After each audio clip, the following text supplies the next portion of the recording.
Bom dia, irmãos. Bom dia. Temos uma visita, Steven Arnold conosco hoje. Bem-vindo. Vamos hoje continuar no nosso assunto da eleição, a nossa eleição, né? E antes vamos olhar para Deus em oração. Senhor Pai, pedimos que nos dirija hoje, enquanto que olharmos a Tua Palavra.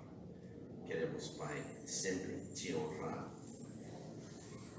E pedimos, Pai, que nos dá entendimento, esteja comigo, minha língua, possa explicar bem a Tua Palavra.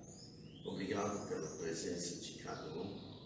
Pai, se tiver alguém vindo que pode chegar logo, esteja com nossos irmãos que precisam de trabalhar hoje, esteja com eles e as outras pessoas que, por qualquer razão, não podem, família, saúde, o que for. Pedimos tudo no nome de Cristo Jesus. Amém. Então, semana passada, nós começamos neste assunto e compreendendo nossa regressão e vendo para que o que faz a nossa salvação seja possível, né?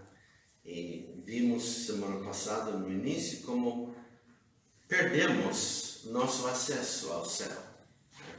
Com o pecado, e o pecado tem que ser julgado. Não podemos nos justificar nem nos purificar dos nossos pecados.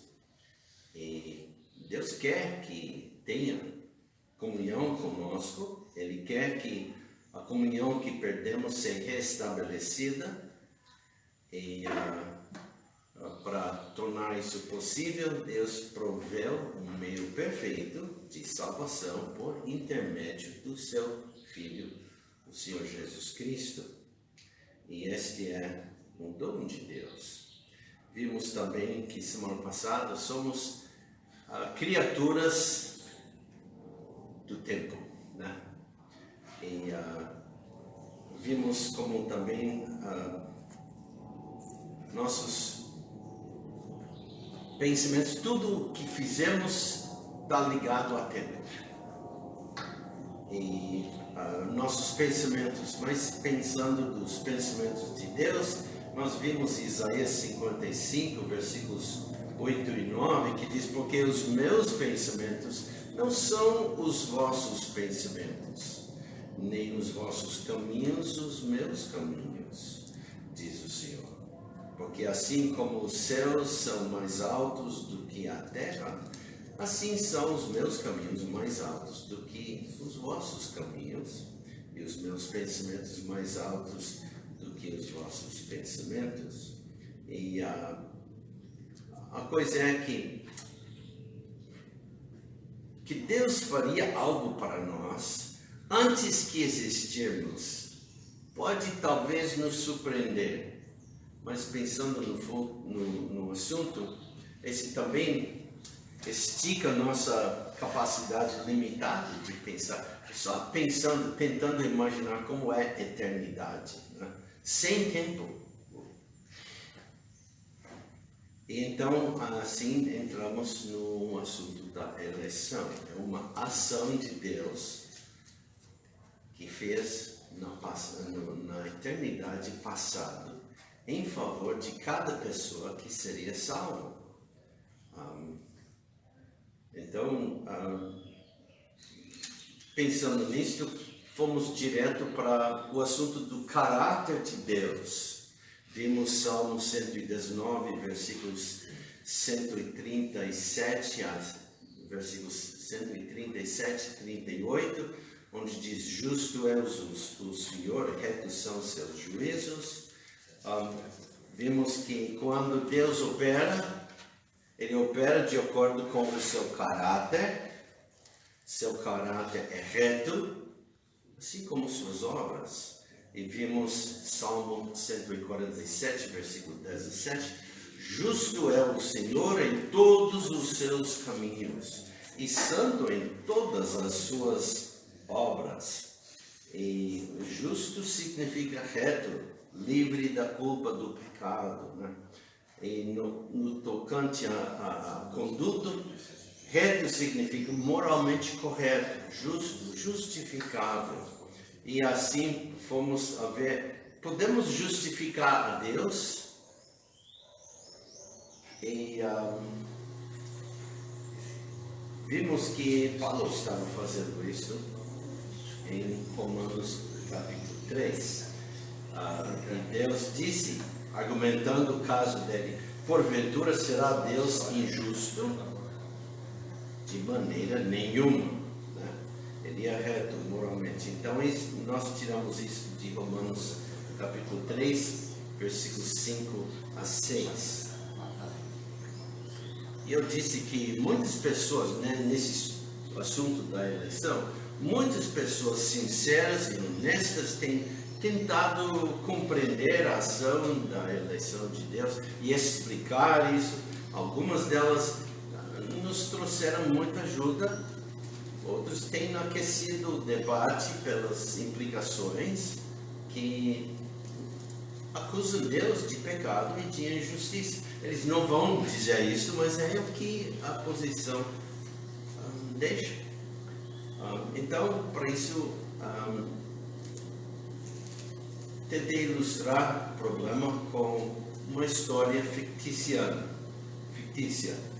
A ilustração de um navio afundando, né?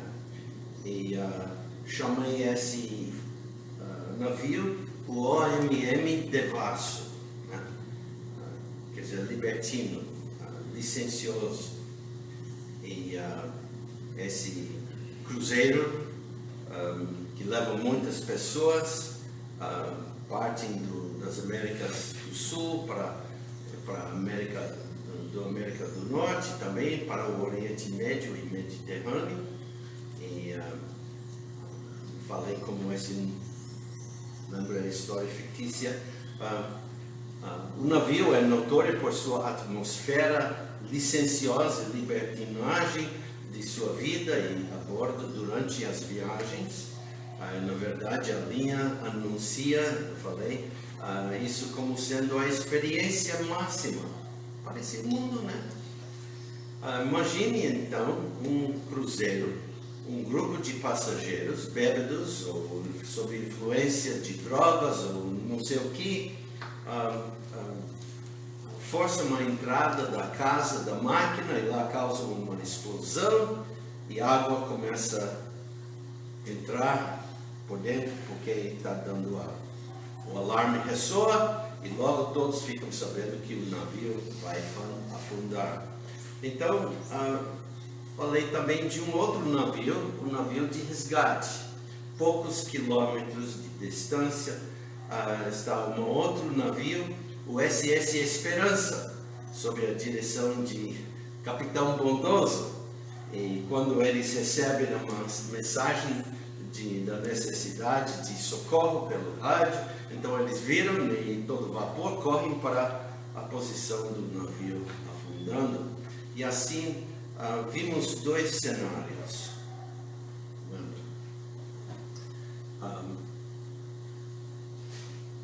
À medida que o SS Esperança se aproxima do local, o capitão bondoso pensa consigo mesmo: estas pessoas causaram seu próprio sofrimento. Eles certamente merecem morrer. Mas sou um homem amável, bondoso, compassivo, vou ajudá-los. E ao chegarem ao navio afundando, o capitão bondoso está de pé no convés com um megafone e ele diz às vítimas: vejo a grande aflição em que estão e que vocês trouxeram sobre si mesmos. Mas sou um homem gentil, atencioso, vim para ajudá-los. Ó Senhor, você que está na popa, e você, minha senhora, que está na proa, e você no bom bordo, E desse modo, ele seleciona mais ou menos 30 pessoas, convidados para o seu bote de salva-vidas e levará a segurança. Depois de trazer esses 30 pessoas a bordo do seu navio, o capitão bondoso partiu e deixou as outras 50 pessoas em série. Vimos também que quando as notícias chegarem ao mundo, como é que a gente vai sentir? Como que, né? Vão aplaudir ele ou não? Não. Por sua bondade, sua compaixão, que isso de jeito nenhum. Todo mundo estará em um excesso de raiva porque não havia esperança de salvação para qualquer uma das vítimas, com exceção daqueles resgatados pela SS Esperança. Esse navio poderia ter salvo todos eles, mas só foi seletivo na sua tentativa. Então, o capitão fica condenado. E depois deixei outro cenário. Tudo corre ao mesmo, chegando ao navio afundando. O capitão está lá, ele grita, como falou, dizendo, mas eu sou um homem gentil e atencioso, vim para ajudá-los. Há muito espaço para todos vocês no meu navio.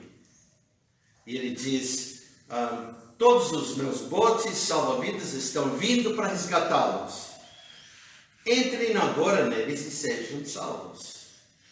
Mas quando os salva-vidas aproximam as vítimas, muitas delas se recusam o socorro.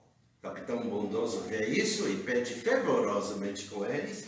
Ainda assim, eles se recusam, combatendo toda a tentativa para salvá-los, preferindo se salvarem a si mesmo, mas perecendo. Mesmo assim, o capitão bondoso continua seu apelo e pede para que todos entrem nos botes salva-vidas e serem salvos. Com o tempo, o SS Esperança tem que partir com apenas uma parte das vítimas a bordo. Agora eu fiz a mesma pergunta. Quando as notícias do desastre espalham e os esforços da salvação espalham e as pessoas sabem todos os detalhes, o que eles vão pensar dos esforços de salvação do capitão bondoso? Será que vão aplaudi-lo por sua bondade e compaixão? Sim, eles vão. Fez tudo possível. Sim, ele não salvou todos, porque muitos deles se recusaram a ser salvos, mas ele tentou. Vimos também que 2 erros não fazem um acerto. No primeiro cenário, o capitão não agiu de maneira moralmente correta no que ele faz. Ele era culpado de ação injusta. O segundo cenário libertou o capitão dessa culpa porque sua ação foi moralmente correta. A diferença nos 2 cenários foi que no primeiro o capitão decidiu quem que salvaria e no segundo as vítimas tomaram uma decisão de recusar o resgate. Em ambos os casos, o capitão providenciou a salvação. Ninguém na história poderia salvar-se sem a ajuda dele. E falamos também um pouco sobre o debate teologia e como vem, e sobre lógica. Todos os sistemas teológicos foram construídos por processos lógicos. A lógica refere-se a pensamentos ordenados. Se o nosso sistema contém erro, o remédio não é dispensar a lógica ou ignorar o problema, mas corrigir os dados que usa a lógica. Lógica conecta corretamente os dados em mão.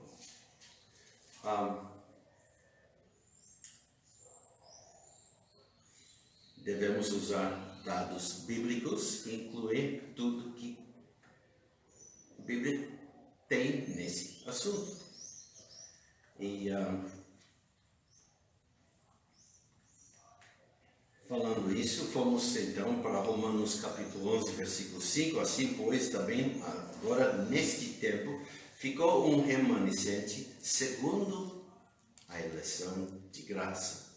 Pedro também falou sobre esse assunto em 1 Pedro capítulo 1, versículo 2, eleitos segundo a presciência de Deus Pai, em santificação do Espírito, para a obediência à aspersão do sangue de Jesus Cristo, graça e paz vos sejam multiplicados.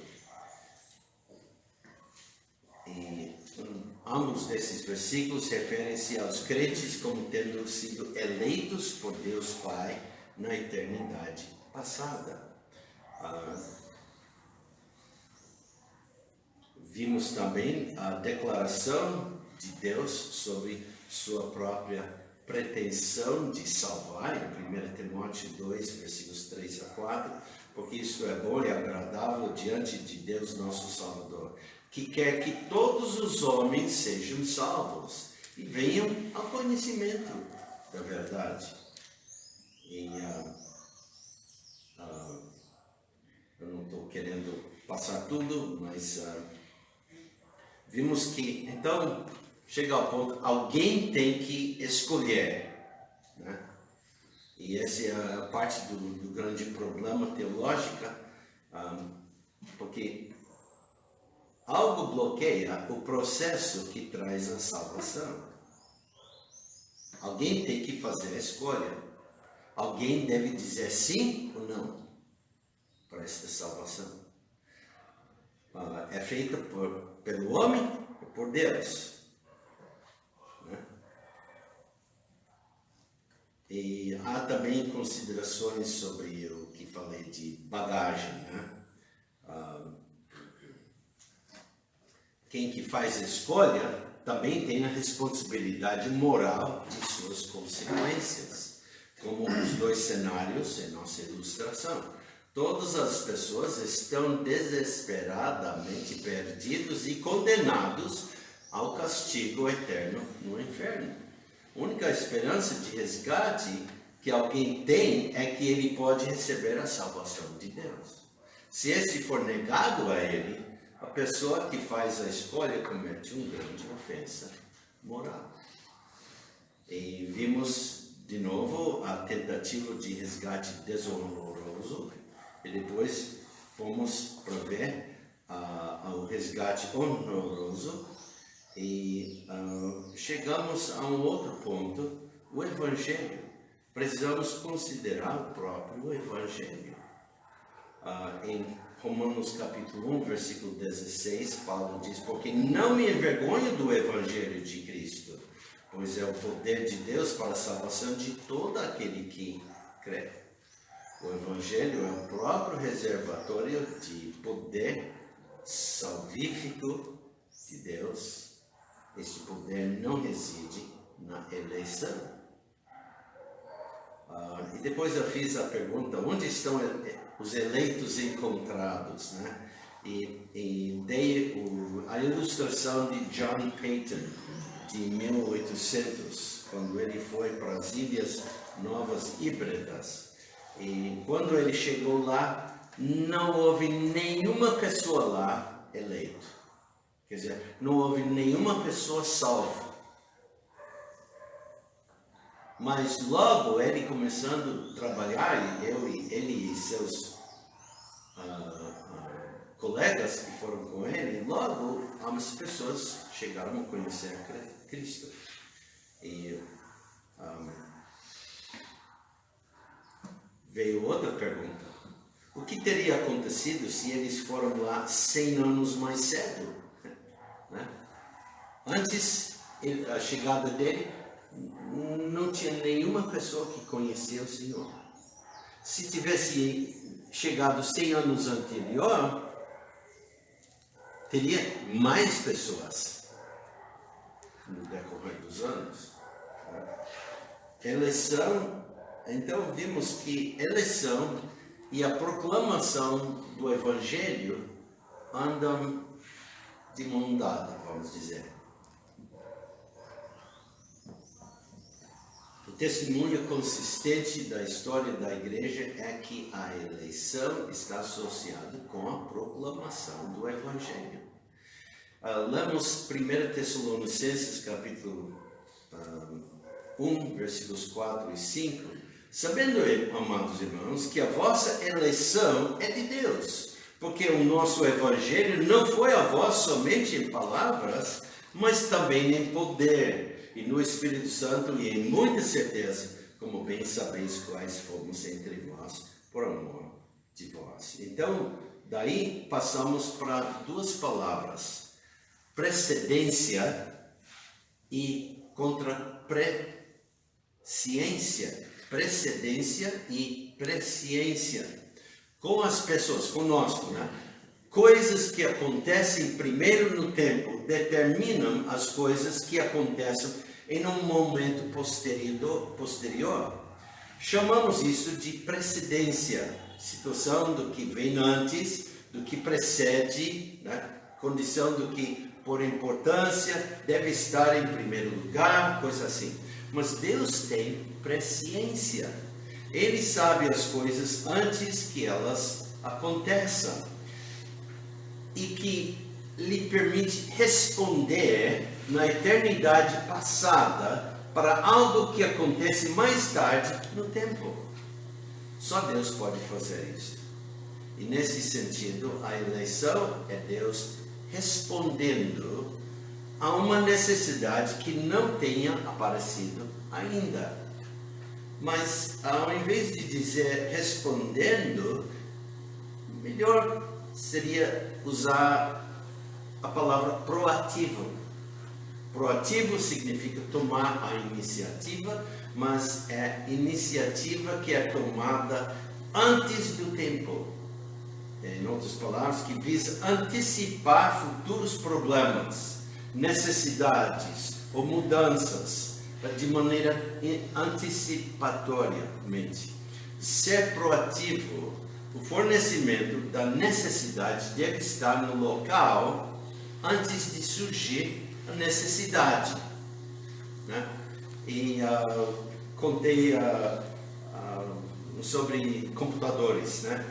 Uma pessoa constrói desenha um programa no computador e antecipa que seus usuários podem ter problemas de funcionamento, ou ele não antecipa, mas quando se antecipa, ele vai fornecer um tutorial com o programa para ajudar o usuário. O desenvolver vai atender sua necessidade antecipadamente ou não. Se desenvolver algo sem isso, e logo você que faço e tem que entrar em contato com ele, e ele pode mandar o tutorial. Pois não. Interessante que até hoje isso é utilizado na tecnologia. Nos aplicativos modernos, o nome disso na construção é chamado de tratativa de erro. Por exemplo, aquele que elabora o aplicativo, ele se antecipa em relação ao usuário. Por exemplo, se o usuário vai fazer um procedimento bancário, de uma transferência bancária, só que está sendo com o contato errado. Aí na tratativa de erro ele coloca uma camada de segurança para confirmar se é realmente aquilo que o usuário quer fazer. Porque se não fosse isso, ele mandaria sem tratar esse erro. Até hoje isso ainda é utilizado. Então, sendo proativo, vai fornecer essas informações com o programa. Se ele não faz isso, ele não está agindo de maneira proativa, né? Aí você, enfim, tem que esperar ou procurar, buscar como resolver o problema. E ele pode mandar, mas você tem que esperar, né?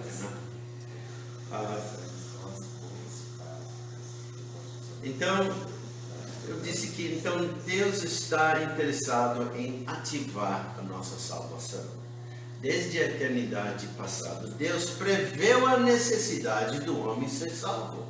Ou, em outras palavras, que Deus sabia de antemão da necessidade do homem ser salvo. Estamos falando do conhecimento de Deus, o que Deus tem de tudo o que acontece, mesmo dos atos livres dos homens, né? Desde a eternidade passada, Deus preveu a necessidade do homem ser salvo. A eleição de indivíduos por Deus foi uma obra proativa de Deus que forneceu o que precisamos para ser salvos, antes que existirmos. O que a eleição faz? A eleição ativa o processo da salvação em nome da pessoa eleita. E foi aqui onde nós terminamos semana passada. E então, continuando agora, vamos ver a participação do Espírito de Deus da proclamação do Evangelho. Porque precisamos ver como o Espírito Santo participa na proclamação do Evangelho. Então vamos para João capítulo 16. João capítulo 16.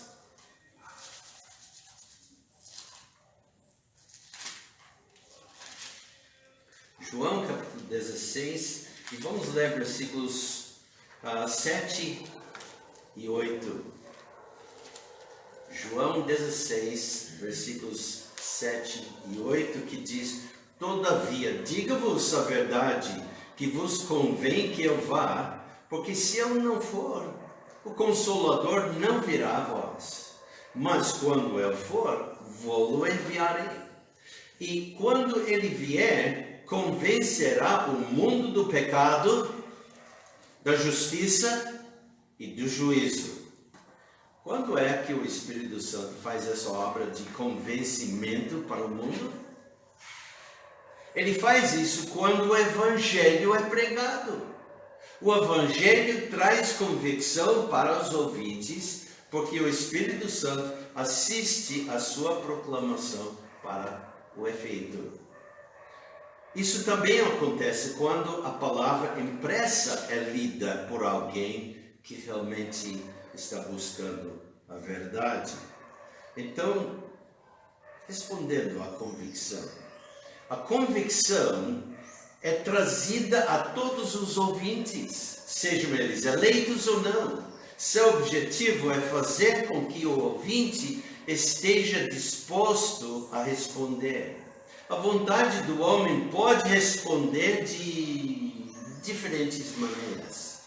Isso pode ser visto no relato do fariseu e o publicano, em Lucas capítulo 18. Vamos lá, Lucas 18.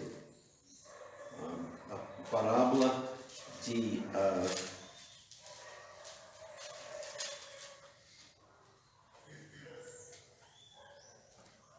do fariseu e o publicano. Vamos vendo com versículo 9 até versículo 14.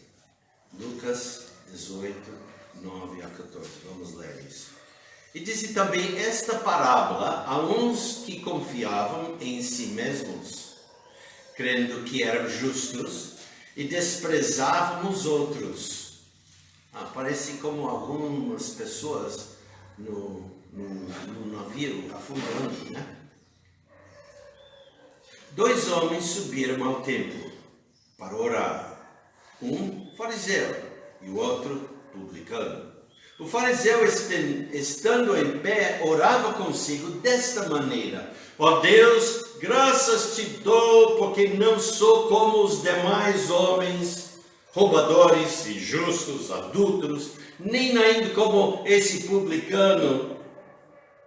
Jejuo 2 vezes na semana e dou os dízimos de tudo quanto possuo. E assim. O publicano, porém, estando em pé de longe, nem ainda queria levantar os olhos ao céu, mas bater no peito, dizendo: ó Deus, tem misericórdia de mim, pecador. Esse era eleito. Hein? Esse era o eleito. Digo-vos que Jesus falando, que este desceu justificado para a sua casa, e não aquele, porque qualquer que a si mesmo se exalta será humilhado, e qualquer que a si mesmo se humilha será exaltado. É interessante que Jesus deu essa parábola especialmente para pessoas que confiavam em si mesmos, crendo que eram justos e desprezavam os outros. A maioria provavelmente eram líderes religiosos. O publicano e o fariseu ilustram como os homens podem responder à obra convincente do Espírito Santo. O publicano viu a sua condição perdido e clamou por misericórdia. Esta é uma ação da vontade do homem.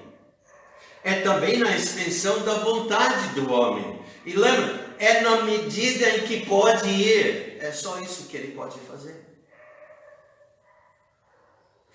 O homem não pode fazer nada para remediar sua condição perdida. Ele só pode clamar pela misericórdia de Deus. O fariseu argumentou contra a obra convincente do Espírito Santo. Ele sentiu que suas próprias obras seriam aceitáveis a Deus. Ele não pediu misericórdia porque estava satisfeito consigo mesmo. E Jesus indicou que apenas um foi justificado. O Senhor Jesus avaliou os dois. Ele disse: digo-vos que este, o publicano, desceu justificado para sua casa, e não aquele, o fariseu. O publicano voltou para casa justificado, e o fariseu voltou para sua casa não justificado. Em outras palavras, o publicano foi salvo e o fariseu não foi salvo. A salvação foi realizada por causa da resposta da vontade do homem. Isso é o que o Senhor estava abordando. Agora precisamos compreender o que aconteceu aqui. Não é tudo declarado na história. O publicano foi salvo. Deus trouxe a salvação para ele. Mas o que foi feito para que isso aconteça? Tudo o que é dito foi que ele viu a si mesmo como um pecador e pediu a Deus que seja misericordioso com ele. Então, veremos o que a eleição faz. Na eternidade passada, Deus olhou para frente no tempo e viu este publicano sob convicção e pedindo misericórdia. Ele sabia que o homem não podia fazer nada para ajudar a si mesmo e precisava de salvação.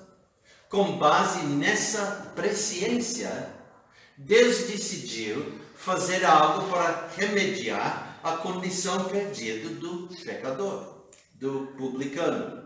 Ele fez um trabalho proativo para atender uma necessidade futura desse indivíduo. Deus colocou toda uma cadeia de eventos em operação na eternidade passada para tornar possível que o publicano fosse realmente salvo quando chegasse a hora. Deus o escolheu. Ele o elegeu. Ele o predestinou. Tudo isso entraria em vigor no momento em que o publicano clamasse por misericórdia. Deus não fez isso pelo fariseu. porque sabia que se contentaria com suas próprias ações. Assim, a eleição, embora estabelecida na eternidade passada, está associada à proclamação do Evangelho. É necessário porque as pessoas não podem salvar a si mesmas. Mas isso só acontece com indivíduos que respondam à obra convincente de Deus, do Espírito Santo de Deus, com um apelo à responsabilidade de Deus. Desculpe. Mas isso só acontece com indivíduos que respondem à obra convincente do Espírito Santo, com um apelo à misericórdia de Deus. A escolha de pedir misericórdia é responsabilidade de cada pessoa. Nenhuma pessoa é salva sem ela. Mas a escolha de salvar é responsabilidade de Deus. E esta ação salvadora foi estabelecida por Deus na eternidade passada. Ao salvar o homem, Deus é soberano. Ao ser salvo, o homem está disposto. A vontade do homem não o salva, mas o coloca em contato com Deus, que faz a salvação. E a vontade da pessoa? A vontade do homem ou da mulher não é ignorado nesse processo. Por essa razão, as Escrituras estão cheias de fortes apelos à nossa vontade de sermos salvos, mesmo que não possamos nos salvar. Por exemplo, nós lemos em Isaías 55, versículos 1 a 3, Isaías 55. Isaías 55, versículos 1 a 3. Ó vós, todos os que tendes sede, vinde às águas. E os que não tendes dinheiro, vinde, comprai, comei. Sim, vinde, comprai, sem dinheiro e sem preço, vinho e leite. Porque gastais o dinheiro naquilo que não é pão, e o produto do vosso trabalho naquilo que não pode satisfazer. Ouve-me atentamente, e comei o que é bom, e a vossa alma se deleite com a gordura. Inclinai os vossos ouvidos, e vinde a mim, ouve, e a vossa alma viverá. Porque convosco farei uma aliança perpétua, dando-vos as firmes beneficências de Davi.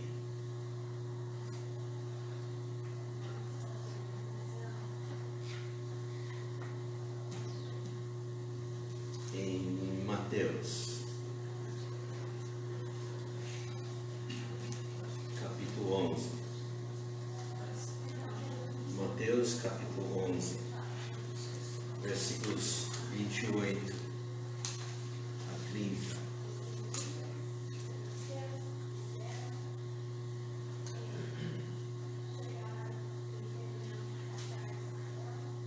Nós lemos Jesus falando: vinde a mim, todos os que estáis cansados e oprimidos, e eu vos aliviarei. Tomai sobre vós o meu jugo e aprendei de mim, que sou manso e humilde de coração, e encontrareis descanso para as vossas almas, porque o meu jugo é suave e o meu fardo é leve. Podemos ir também para Apocalipse, capítulo 22. Apocalipse, capítulo 22, versículo 17. E o Espírito e a esposa dizem: vem. E quem ouve, diga: vem. E quem tem sede, venha, e quem quiser, tome de graça da água da vida.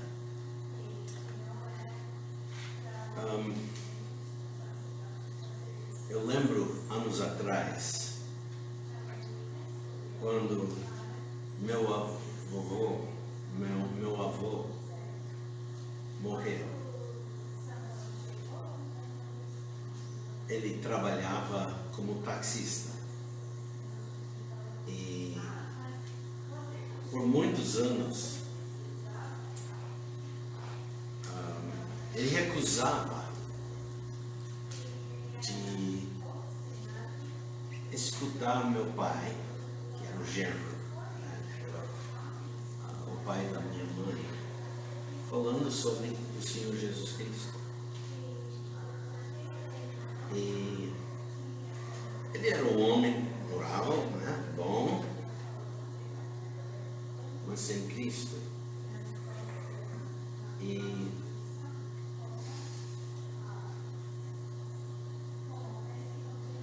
várias vezes, nós visitando meus avós, ou os avós nos visitando, várias vezes o assunto de Deus e da Bíblia sempre ficou levantado.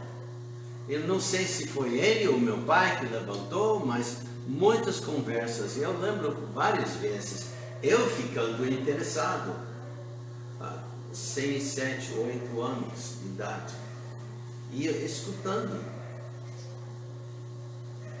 até os argumentos. E meu avô sempre recusando. Eu penso daquele navio, da ilustração, recusando, mas afundando. Né? E o que aconteceu? Recusando. Vamos imaginar ele no navio. O navio está quebrando. Virando do homem que está no bote de salva-vida. Não quero, eu... Agora ele está na água. E afundou, mas voltou, querendo vida. Eu lembro, ele estava no hospital, eu não fui lá. Mas meus pais foram visitá-lo mais uma vez. E aquele dia, meu pai voltou para casa alegre. Meu avô faleceu. Mas meu pai estava alegre. Fiquei meio... Como? Porque ele aceitou Cristo. Agora eu entendo. E eu fico pensando da ilustração, ele no navio, não querendo Bíblia, não querendo Deus, não, eu mesmo, eu sou uma boa pessoa, eu posso, Deus vai me aceitar, e afundando, afogando.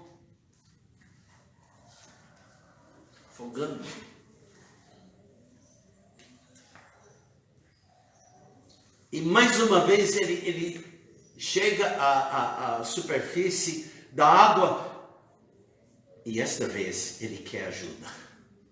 Eu quero ser salvo. E meu pai tinha o privilégio de levá-lo para Cristo. Minutos antes que ele faleceu.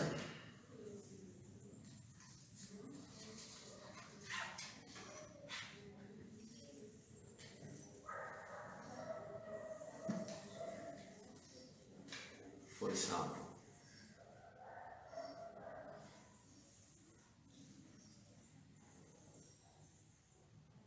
Finalmente, ele viu sua necessidade e gritou, pediu ajuda. E meu pai estava ali. levou para Cristo. Não muito tempo depois, faleceu. Ele alegre, meu pai alegre, minha mãe alegre, e também a minha avó, porque ela também era crente.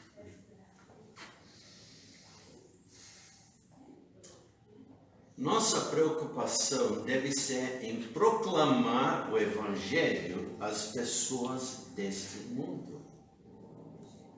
Devemos, como as próprias Escrituras fazem, apelar para a sua vontade de receber a salvação de Deus em Jesus Cristo.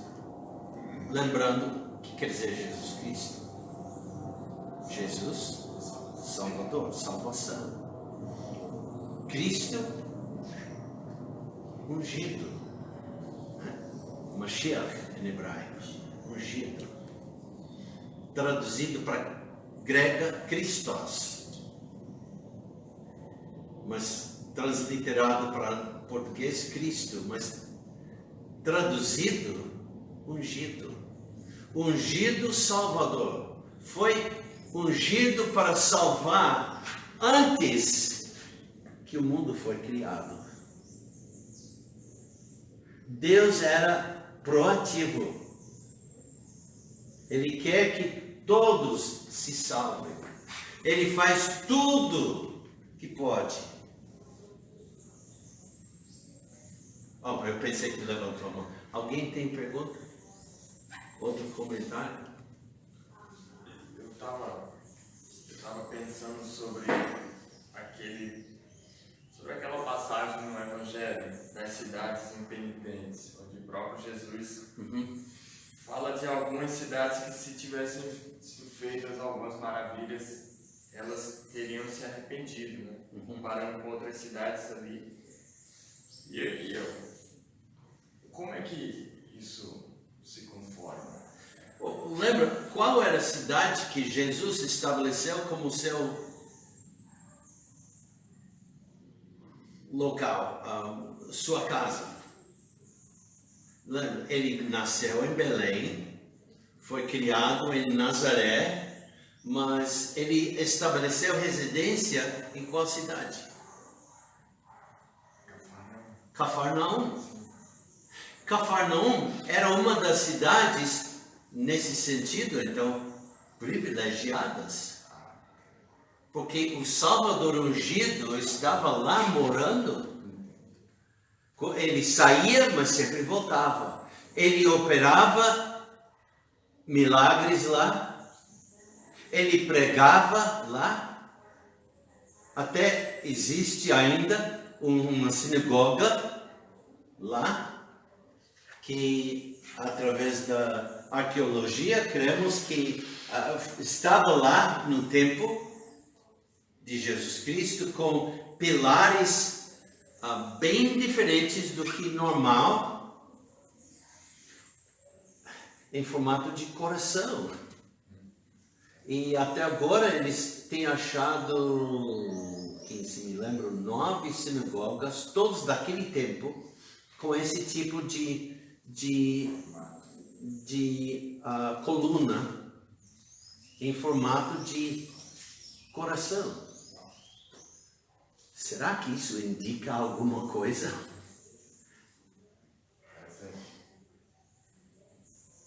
Entendi.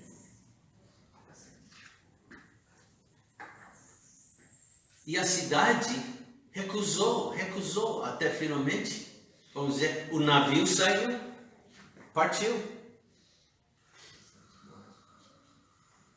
E essa cidade foi condenada, amaldiçoada. Hoje, em cumprimento da profecia de Cristo, ninguém mora lá. Hoje em dia é um museu aberto para todo mundo visitar só.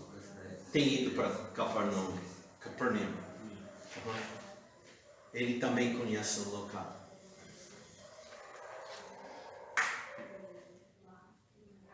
Amaldiçoado por quê? Porque todos recusaram a salvação. Obrigado pela... oportunidade de mais uma ilustração.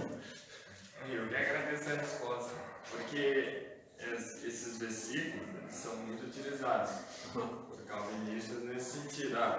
Se Deus faz tudo para que o homem seja salvo, por que não deu mais graça, mais luz a essas cidades, para que elas fossem também alcançadas?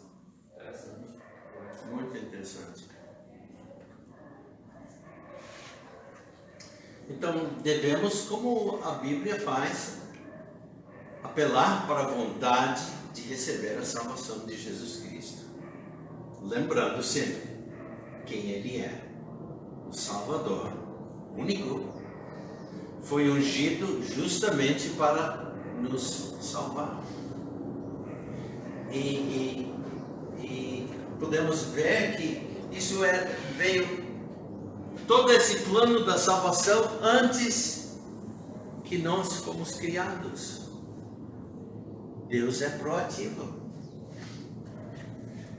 Se eles responderem com um apelo a Deus por sua misericórdia, eles serão salvos. Isso acontecerá porque Deus já colocou tudo em lugar para permitir que eles, os que vejam a necessidade, olhem para si. Eu não posso me salvar, me salva, né? Buscam a misericórdia de Deus, crendo, serão salvos. Porque Deus já colocou tudo em lugar para permitir que eles sejam salvos. E Ele os salvará.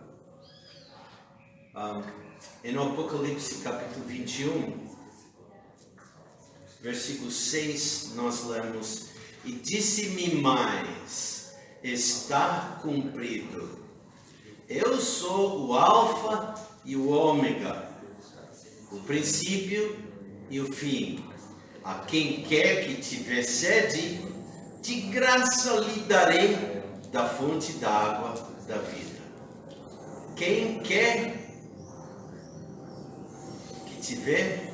a quem quer que tiver sede, de graça lhe darei da fonte da água da vida. Apocalipse 21, 6. Então,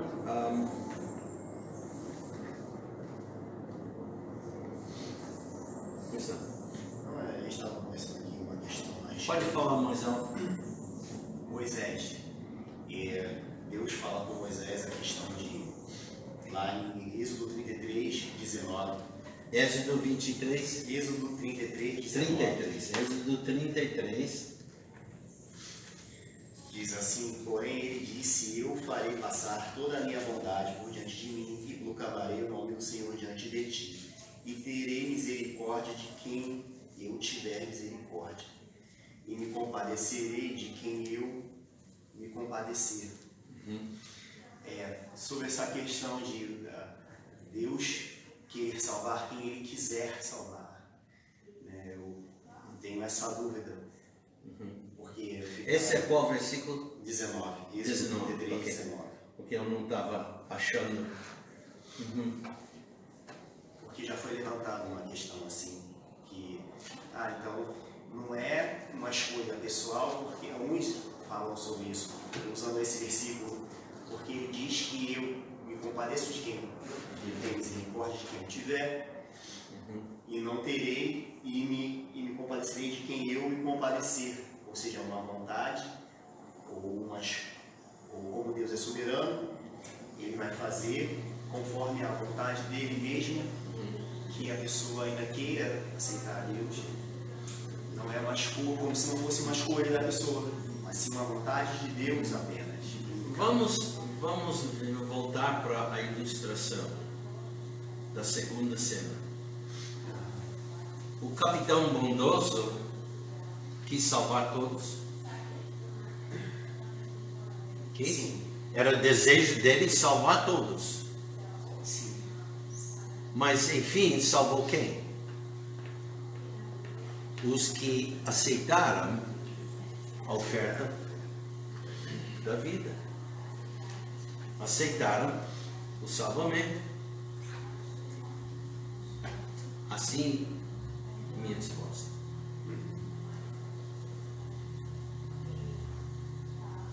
Mas lembra, podemos ver muitos versículos demonstrando que Deus quer salvar o mundo. Porque Deus amou os eleitos do mundo? Não. Porque Deus amou o mundo de tal maneira que deu o seu Filho unigênito, para que todo aquele que nele crê não pereça, mas tenha a vida eterna. E podemos ir a mais versículos.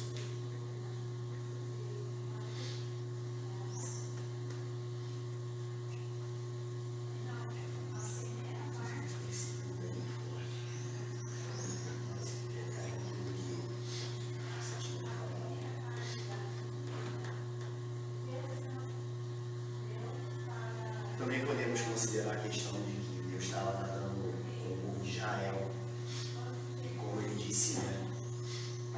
Terei misericórdia de quem eu tiver misericórdia, e compadecerei de quem eu me compadecer.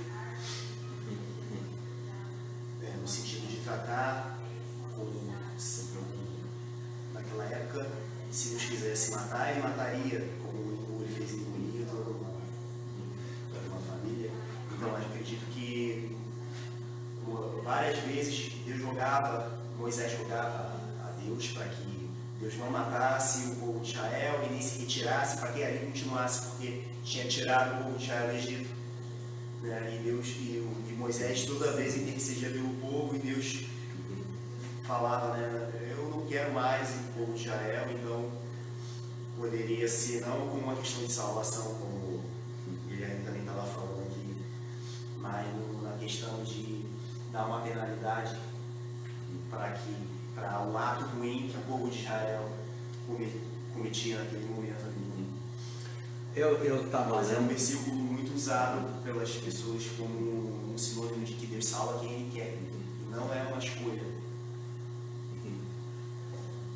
Mas é uma escolha. Há uma escolha.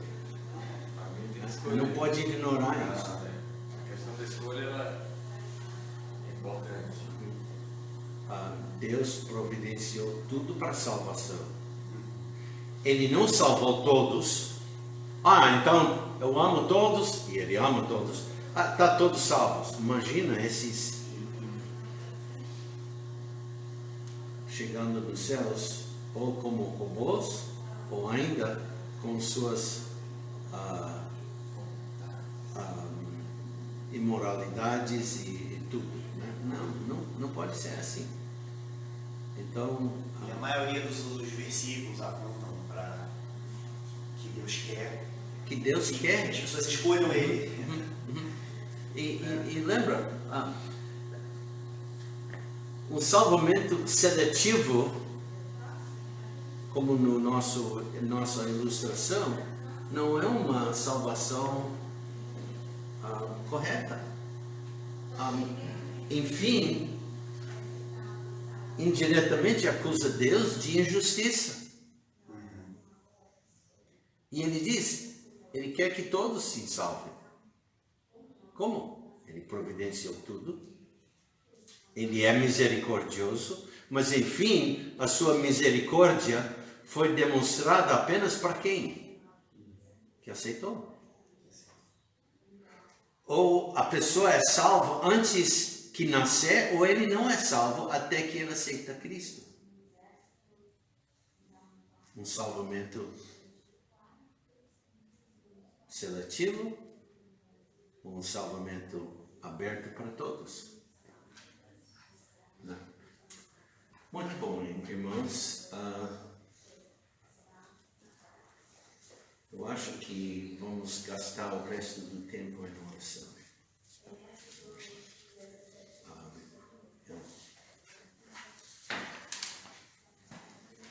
É 10 se não tiver mais algum comentário, mais uma pergunta. Eu quero fazer. Ok? Onde você está? Atos 18. Atos 18. Eu ia fazer na semana passada, mas não consegui. Não achei pertinente. Atos. Capítulo 18. Na ocasião que Paulo está em Corinto.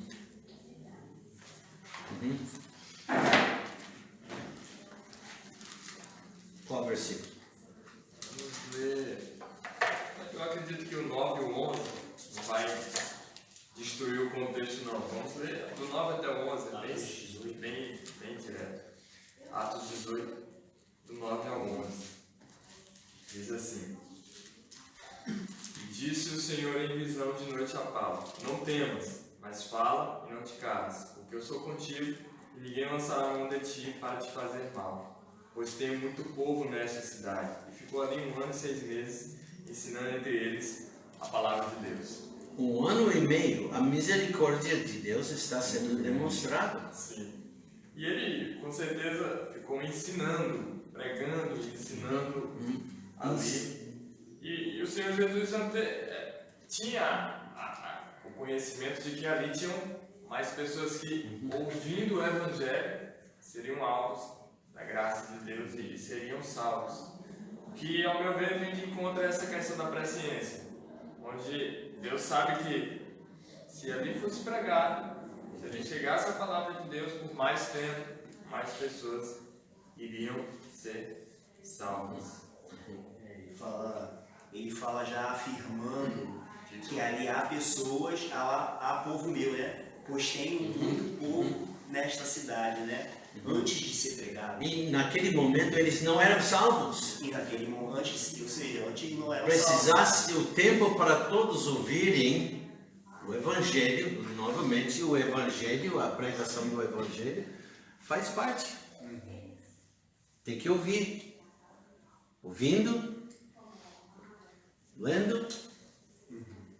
Esse foi um ponto determinante na minha compreensão, porque eu soube do calvinismo por outros calvinistas e na minha compreensão bíblica, eu li a Bíblia um ano, depois comecei a ler livros teológicos, mas na minha compreensão bíblica o calvinismo era uma coisa impossível, porque quando você lê Atos, você vê que a salvação ela é o resultado da pregação do Evangelho. Então, onde é pregado o Evangelho, pessoas estão sendo salvas.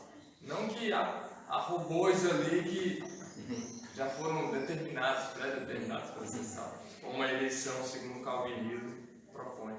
E se realmente havia povo de Deus ali que era eleito, não havia necessidade de Paulo falar, né? Então, Deus antes fala, Paulo prega, porque tem povo meu ali. Então, se tem povo de Deus, por que pregar se já havia, né? Então, havia a necessidade de primeiro o Evangelho ser falado, para que o povo de Deus ali se levantasse como povo de Deus.